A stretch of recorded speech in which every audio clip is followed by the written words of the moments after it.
StraightallDay.com. You're now tuned into the show where you learn the discipline to show up day after day, to do the work, the confidence to put yourself out there boldly and authentically, and the mental toughness to continue showing up, doing the work, putting yourself out there, even when the success you've expected to achieve has yet to be achieved. And on top of all this, you get a huge dose of personal initiative. This is the go-getter energy that moves any one of us, including yourself. It's going to make things happen instead of waiting for things to happen. And then we put all this together into a series of frameworks, approaches, insights, strategies, and techniques all underneath the umbrella of one unified philosophy that is called Work on Your Game. My name is Dre Baldwin, also known as Dre All Day, and welcome to the show. And today's topic is Sir Isaac Newton's 3 laws of motion.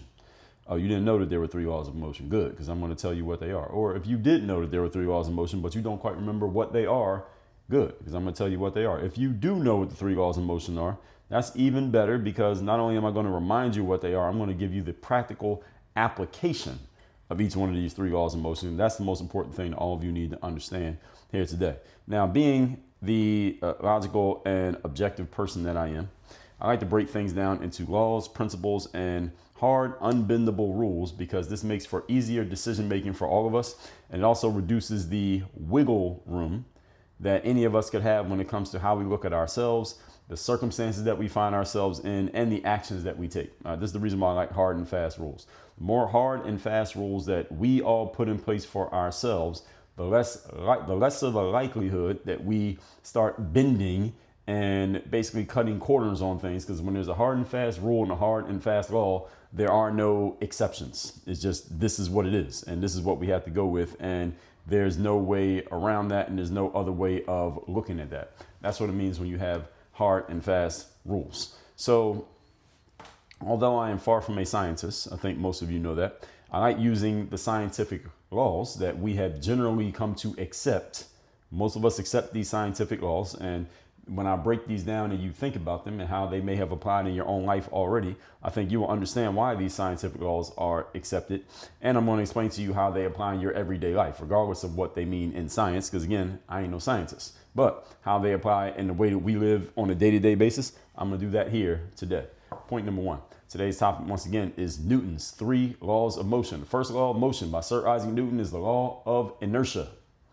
All of you are familiar with the law of inertia. I talked about it in depth in episode number 2466. I explained the entire thing. The scientific explanation of the law of inertia goes as follows. An object at rest stays at rest, and an object in motion stays in motion at constant velocity unless acted upon by an unbalanced external force. That's the law of motion, law of inertia, explained scientifically. Now let me explain this to you in regular terms. It means this. Things don't move or stop moving unless something makes them move or stop moving. That's the regular definition of that's the regular explanation, of the law of inertia. Now I'm going to interpret both of those and help you understand how it applies to you, even if you are not a scientist like me, even if you are, like me, not a scientist. Interpretation is this. We already did in the episode on the law of inertia, episode 2466. So all of you, if you've been listening for long enough, that was episode 2466. It was about 800 days ago. So this is more than 2 years ago. I did the episode. Doesn't seem like it was that long ago. So if you're newer than 2 years ago, maybe you never heard me explain the law of inertia. Okay, but I'm going to explain it here today. And you can go back and listen to episode 2466. I just referred you to it. The common terms we use to describe what scientifically is inertia, the terms we use are momentum and stagnation. When you are constantly moving and things are working in your favor and it seems like they're just kind of happening on their own, that's known as momentum. Positive things happening on top of positive things. When nothing is happening and it seems like you're just kind of in a funk and you can't get out of it, that is known as stagnation. Nothing is moving whatsoever. Understand that these are 2 sides of the same coin known as inertia. Momentum is inertia in motion. Stagnation is inertia not in motion. The point and the thing that they share is that to change either one of their states from one to something else, something must happen, and it does not happen by itself. Stagnation does not break by itself. Momentum is not broken on its own. Something has to happen to break momentum. Something has to happen to break stagnation. And that means you have to actually do something. All right, the law of inertia is essentially about you have to do something if you want things to change. You want things to change in life, you have to actually do something to bring about the change. That is what the law of inertia is explaining to you without explaining it to you, but I'm explaining it to you. Momentum means an object is moving. Stagnation means the object's not moving. And again, some outside force has to change the circumstance. Simple way to understand this is that you cannot sit and wait and hope for change. If something is going in a negative momentum, meaning you are spiraling backwards, you have to do something to stop the bleeding, so to speak. And if nothing is happening at all, you got to do something to get some momentum and some energy going. You can't sit, wait, and hope for a change. You must do something that initiates a change. That can be either stop doing something that you want to have not happen anymore, or start doing something that is currently not happening. Let's say you have a bad habit of eating candy.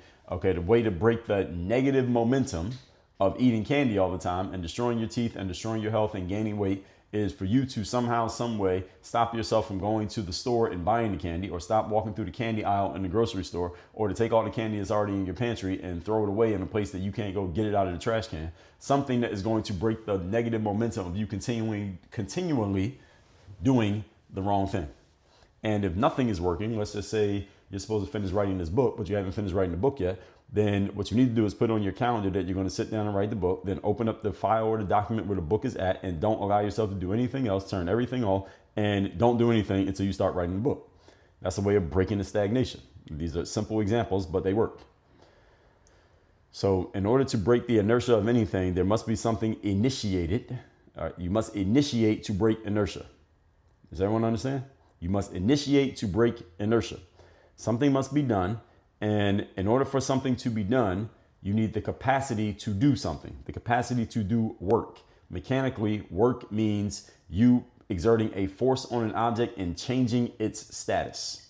That's the mechanical definition of work, is that if I were to take this bottle of water and lift it off the table and then put it back down on the table, I just did work. What is work? I changed the status of the bottle. It was sitting on the table. I lifted it above the table. Then I put it back down in a different spot on the table. I needed to do work in order to change that bottle's status, and the capacity to do work, what I just used in order to do that, is called energy. I need a certain level of muscular energy to lift the bottle and then to put the bottle back down. So the mechanical word that we use to describe the capacity to do work is called energy. The capacity to do work is required to change inertia. In other words, to bring this all home, folks, if you want to change the inertia of a situation, you must have energy. What is energy? It's one of your 5 forms of investment: time, money, attention, energy, and focus. You need energy to break the inertia of any circumstance in your life.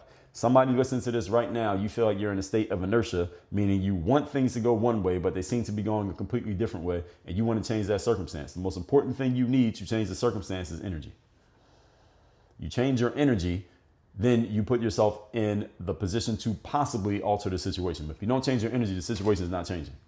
That's the law of inertia. Again, this is a scientific law, folks. Things don't change on their own.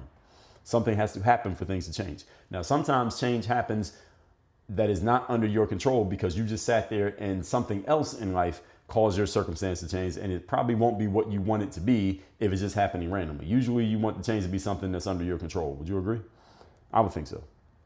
So the more energy you have, folks, the more capacity you have to disturb the momentum or the stagnation of any situation as you so choose. In sports, for example, if you're playing basketball and the other team has scored 10 baskets in a row, you need to break their momentum. That's usually going to require a jacking up of defensive energy. You step up your energy on defense, you'll stop them from scoring baskets. Or you can call a timeout, which what? It stops the momentum that they have going, because now they can't keep running up and down the court. Now they got to go to the sideline for the timeout. And maybe during the timeout, they kind of cool off a little bit, and now the momentum is gone. But you need to do something to stop the momentum. That's the whole point. I remember I was reading this anecdote. They were talking about Kobe Bryant, and Kobe was talking like when you're playing basketball and a player on another team is just having a great game and they're just scoring point after point after point. And he says sometimes players will say, oh, well, that guy on another team, he's hot right now. He's on fire right now. That's why he keeps scoring. And Kobe said, I don't give a damn if he's hot or not. Cool his ass off. That's your job. The job of the defense is to cool you off so you don't get hot. And if you do get hot, to cool you off so you don't stay hot. That's the job. And that's a form. Kobe didn't explain this, but what he was explaining was how to break inertia. If someone's got momentum, you don't want them to have that momentum, you got to stop it. In boxing, for example, if a fighter is charging at you and throwing punches, you got to do something that dissuades him from continually coming forward by catching with a jab or a hook or a right hand or something to stop him from continually coming forward. You got to stop the momentum sometimes. Point number 2. Today's topic, once again, is Newton's 3 laws of motion. Second law of motion is force equals mass times acceleration. How do you define this scientifically? How do you explain it scientifically? The acceleration of an object is directly proportional to the net force acting on it and inversely proportional to its mass. What exactly does that mean? That kind of might give some of you a headache. Let me say it again. The acceleration of an object is directly proportional to the net force acting on it and inversely proportional to its mass. Let me put that in regular language. Here it is. Heavier things take more force to move or to stop once they're moving. With regards to impact force, the shorter the time of impact, the greater the force. Let me say that again. The shorter the time of impact, the greater the force. Think about what that means. If you can spread out the impact of a thing, it lessens the impact. If you can spread out the impact. For example, if you buy something if you go buy a car and you pay for it on a payment plan, like $300 a month for the next 48 months, that has less impact on your bank account, or at least it feels like it has less impact on your bank account, because actually it doesn't, it has more impact. But it feels like less impact than if you were to buy the whole car at once for $30,000, because you're only taking the $300 hit if you spread it out, but you're taking the $30,000 hit if you buy it all today, at least that day. But over time, you're actually spending more money. You probably spend more money on the car if you spread it out, and that 48 months was just an arbitrary number that I made up. It has a less of an impact on your wallet and also maybe your financial psyche if you spread it out as opposed to paying it all at once. Or another example, physical example, is if you punch a pillow, you don't really feel much of anything. If you punch a punching bag with no gloves on and no wraps on your hands, you will feel the punching bag. The punching bags are actually pretty heavy and dense. And if you punch a concrete wall, you might break your hand. So all three of them are punches. If you threw a punch with the exact same amount of force through a pillow, a punching bag, and a concrete wall, you give the exact same amount of force, but you get completely different outcomes. Why? Because the pillow increases, it spreads out the time of impact. Because when you punch a pillow, there's this long contact time between your fist and the pillow, because the pillow bends in and gives to the will of your fist. The punching bag doesn't give as much, but it gives a little bit. So it's a little bit more impact, or actually a lot more impact. The concrete wall does not give at all. So as soon as you hit it, the impact is immediate, and it's the strongest impact. That's the reason why your hand would break when you hit a concrete wall, but your hand would not break if you punched the pillow. Or if you threw punches underwater, it wouldn't break your hand. Why? Because it's spreading out the impact, the force impact. What's the interpretation of all this, and what does all this mean? Again, it's force equals mass times acceleration. This is the second of Newton's three laws, number 2. It means this, interpretation. If you want to have more force in what you do, and I think all of you want to have more force in what you do, you need to make what you do more important. That's the mass. The mass is the heaviness of what you do. The importance of what you do is the mass, and is what? Mass times acceleration. So what does that mean? You need to do important things, and you need to do them fast. This is Newton's second law of motion. You see how these laws just fit perfectly into the things that I've already been telling you all for years? You need to do important things, and you need to do them fast. All right, this is a scientific law. This is not a theory. This is not something I'm saying to hype you up or motivate you. Hopefully you are hyped up and motivated, but I'm not telling you that for this reason. Actually, I kind of am. But I'm breaking down the scientific law. I'm explaining to you how this is a scientific law. It's not an option. If you want force, you must increase your mass, and you must increase the acceleration of it. How fast it moves. See, the importance is mass, speed is acceleration. How often do we talk about speed here? Right. Just a couple weeks ago, I talked to you about being important, how being important is more important than being nice, right? The more speed you can apply to something that matters subjectively, the more forceful your behavior and the more seriously you'll be taken. When you can do something that matters and you can do it fast, you become a very valuable and important individual. Would you agree? The more attention you can command, and that will generally lead, if we're talking in business, to making more money. When you can command attention, and the reason you command attention is because you're doing important things and you're doing them fast, that commands attention. And the more attention you can get in business, generally speaking, the more money you'll make, especially if you can create outcomes quickly. You can create outcomes quickly, you can usually get money quickly. Now, if you're slow, then your money's going to be slow, generally speaking. Most people who listen to this show, you're looking to make a serious impact in life. So to keep it really simple, the only thing you need to do is to do big and important things and do them fast. Did everybody hear that? You need to do big and important things, and you need to do them fast. Now, what makes something big and important? Well, it depends on who you're doing it for. That's your job to know who that is. Who is it that you're doing things for? What's big to them? What's important to them? Can you do it, and can you do it quickly? If you can answer those questions, you can answer in the affirmative that you can do it and that you can do it quickly, you automatically become an important person as soon as you start communicating that to the people who need to know about it.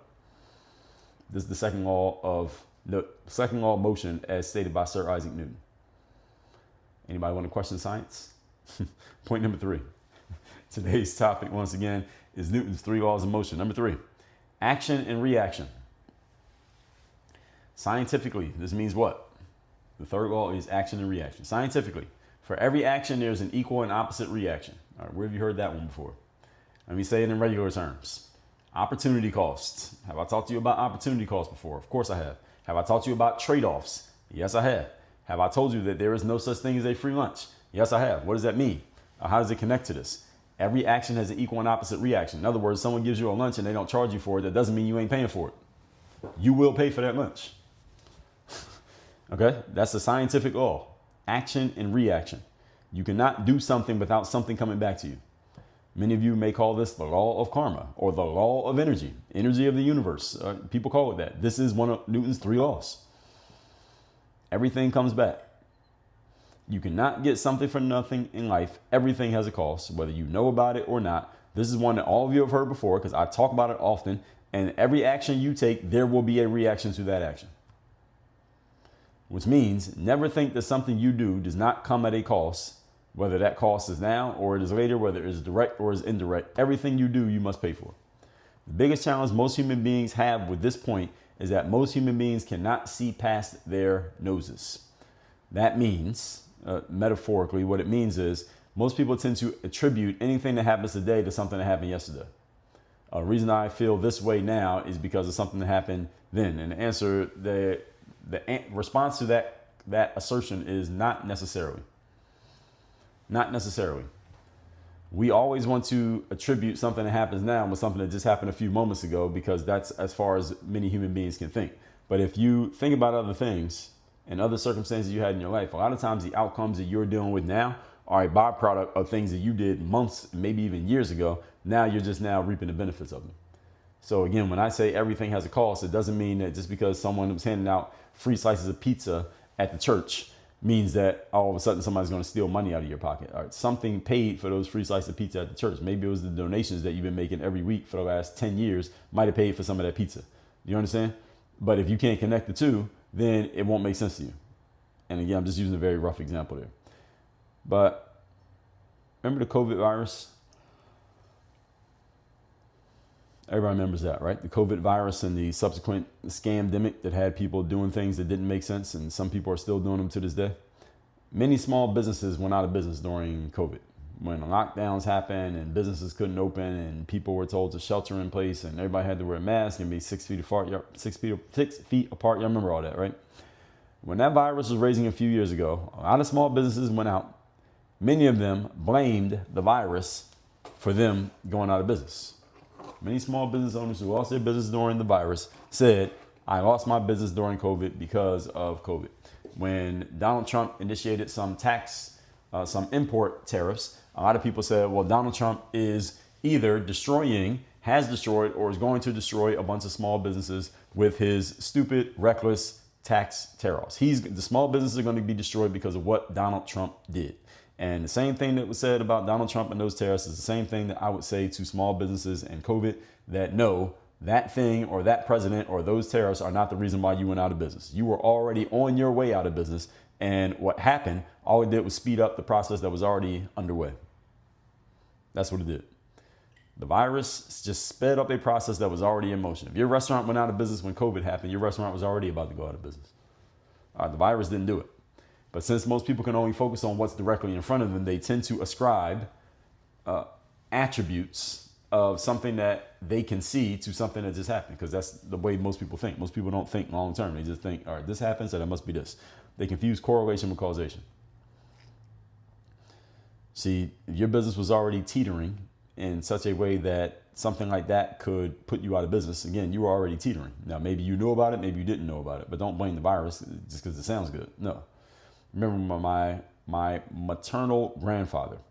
My mom's dad passed away probably around the time of the virus. I think it was in 2020. I seen this gentleman at a family wedding a few years earlier, and I call him my mom's father, because he's not really a grandfather to me because I had no relationship with the man. He left my mom's family when my mom was a kid. So she didn't really fuck with her own dad. And I never had a relationship with the guy. So I saw him at a family gathering probably about 3 years before he passed. And at the family gathering, he had a woman with him. I guess that was his wife. His new wife was not my grandmother. And he could barely walk. He could not turn his head to the left or to the right. He had I believe he had on a neck brace. And it was clear that he was on his last legs. This guy was teetering on the grave already. And I remember when he passed away during 2020, he had the virus when he passed away. And a few people in my family were saying, well, he died of COVID. And I said, bullshit, he didn't die of COVID. I just saw that mofo 3 years ago. He was already dead. He was 90% dead already. All right, the virus didn't kill him. All right, life killed him. He was already on his way dead. All COVID did was pull away the chair. All right, the rope was already around his neck, all right, metaphorically speaking. And I'm saying that to say this is the same thing with a lot of people. And when crises happen in life, you know what a crisis does? It just speeds up the inevitable. That's what it does. Whenever you face a crisis in life, it takes whatever was already happening gradually and it makes it happen fast. Think about that. When you face a crisis in life, it takes what was already about to happen and just makes it happen really, really fast. That's what happened during the virus, business-wise. A lot of people who were already fucked up, it became obvious that you were fucked up. So you were fucked up quietly, then you became fucked up publicly. That's what happened. It happened health-wise to a bunch of people. There are a bunch of people who had what they call comorbidities. You already had situations that were leading to your death very soon.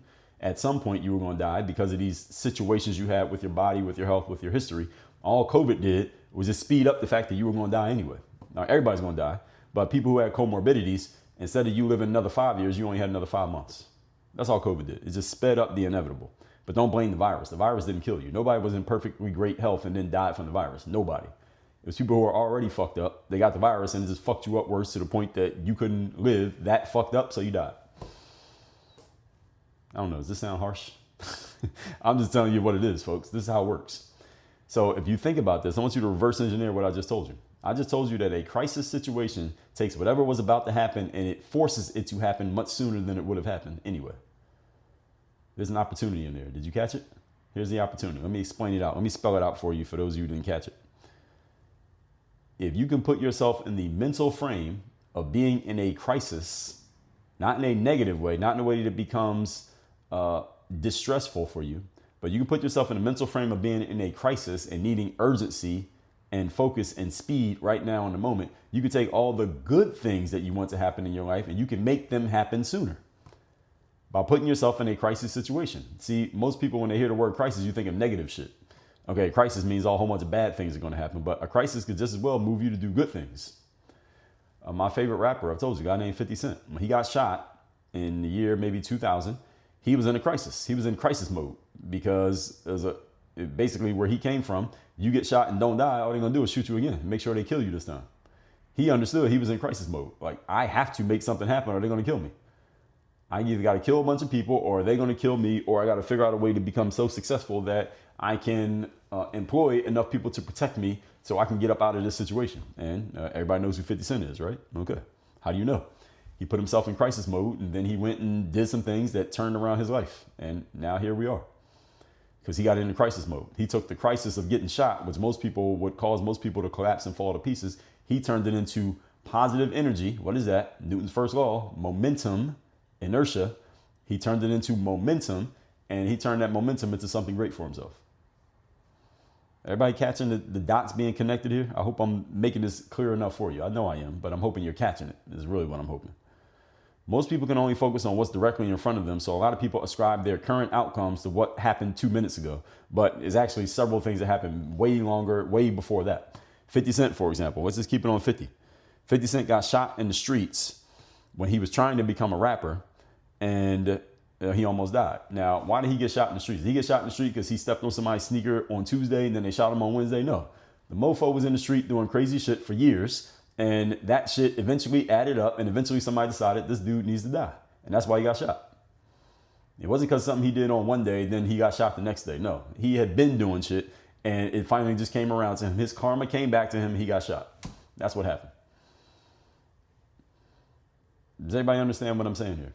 And then when he got shot, he was in crisis mode. He almost died. It sped up his death. He was 20-something years old, so he might have lived till he was 85 or 90. But getting shot speeds up the process of dying. All right, instead of dying at 90, you die at 20 because you got shot. Everybody catching this? And since he didn't die, he was spared death. Now he said, okay, let me take all the success I wanted to create. Since I'm in crisis mode, let me do it now instead of doing it later. What was the name of his album? Get Rich or Die Trying. Perfect title. It fit perfectly. I don't think he aimed to get shot 9 times in order to come up with that title, but it all worked out. All's well that ends well, I guess we can say. Do you understand this? See, this is why I like breaking things down scientifically, because for the most part, we agree on scientific laws, for the most part. And then when I connect them through my genius, I connect them to practical application. Now these make perfect sense. So is anybody confused about anything that I've said here today? You should never leave an episode of this show confused. Let's recap today's class, which is Newton's 3 laws of motion. Again, I like to break things down logically and objectively as best that I can, whatever they may be. Let's break down these 3 laws by Sir Isaac Newton. Number 1, the law of inertia. Object at rest stays at rest. Object in motion stays in motion at constant velocity unless acted upon by an unbalanced external force. That means nothing changes unless you change. Has everybody heard that saying before? Of course you have. What does it take to make change? Energy, ladies and gentlemen. The capacity to do work. You need energy to break inertia. Number 2, force equals mass times acceleration. The acceleration of the object is directly proportional to the net force acting on it and inversely proportional to its mass. Simple enough. Heavier things take more time to move or to stop. What that means is when it comes to impact force, the shorter the time of impact, the greater the force. In other words, the faster you can get things done and the faster you can produce a result, the more impact you have. You want to be a more important person, do more important things, do heavier things that mean more to people, and do them as quickly as possible, produce results as quickly as possible. That increases your impact. When you increase impact, you can start naming your price and get whatever you want from the marketplace. Why? Because you are doing important things and you're doing them quickly. Not just doing important things, but doing them quickly matters a lot. Number 3, action and reaction. Scientifically, every action has an equal and opposite reaction. What does this mean? There's no such thing as a free lunch. You cannot get something for nothing. If you want something, you got to put something on the table. All of you generally understand this, but many people behave as if they don't. And also you need to understand that every outcome that you get in life was already on its way to happening. All crisis and emergency situations do is speed up the outcomes that were already inevitable.